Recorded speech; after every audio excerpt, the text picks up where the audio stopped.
तर कोरोनामुळे ज्या सगळ्या निवडणुका लांबल्या त्याच्यानंतर आता हा महापालिकेचा टप्पा या ठिकाणी सुरू झाला आहे आणि म्हणून ह्या निवडणुकीमध्ये खरं तर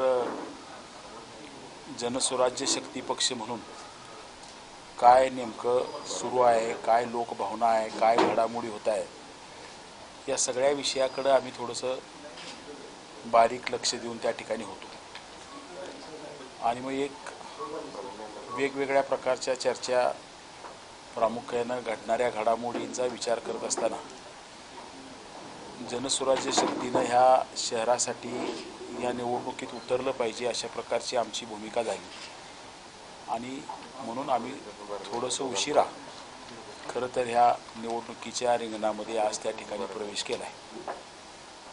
पण मला प्रामुख्यानं सांगितलं पाहिजे किंवा तुम्हाला सगळ्यांना शहराला माहिती आहे की कोल्हापूर शहरामध्ये पक्षीय राजकारणच नव्हतं असा एक काळ खरं तर ज्या वेळेला मी कोल्हापूरच्या राजकारणाची नगरपालिकेच्या सुरुवात केली त्यावेळेचा तो काळ होता. निवडून येणाऱ्या नगरसेवकांची संघटना बनवायची आणि मग आपण महानगरपालिका चालवायची अशा प्रकारची एक विचित्र परिस्थिती कोल्हापूर महानगरपालिकेमध्ये असणारी परिस्थिती आपण सगळ्यांनी बघितलेली आहे आणि सगळ्या राज्यभर कोल्हापूरची चर्चा व्हायची.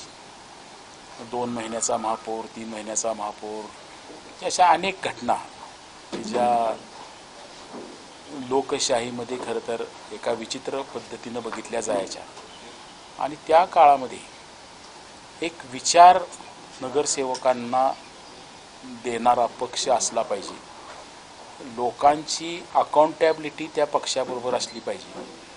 हा जो लोकशाहीतला प्रमुख विचार जो मांडला गेला तो या शहरामध्ये सुद्धा आपण आणला पाहिजे. ह्या भूमिकेतून खरं तर आम्ही पहिल्यांदा ह्या निवडणुकीमध्ये पक्षीय पातळीवर त्यावेळेला एंट्री केली आणि मला वाटते आमचे 8 नगरसेवक त्यावेळेला पक्ष म्हणून जनस्वराज्याचे निवडून आले.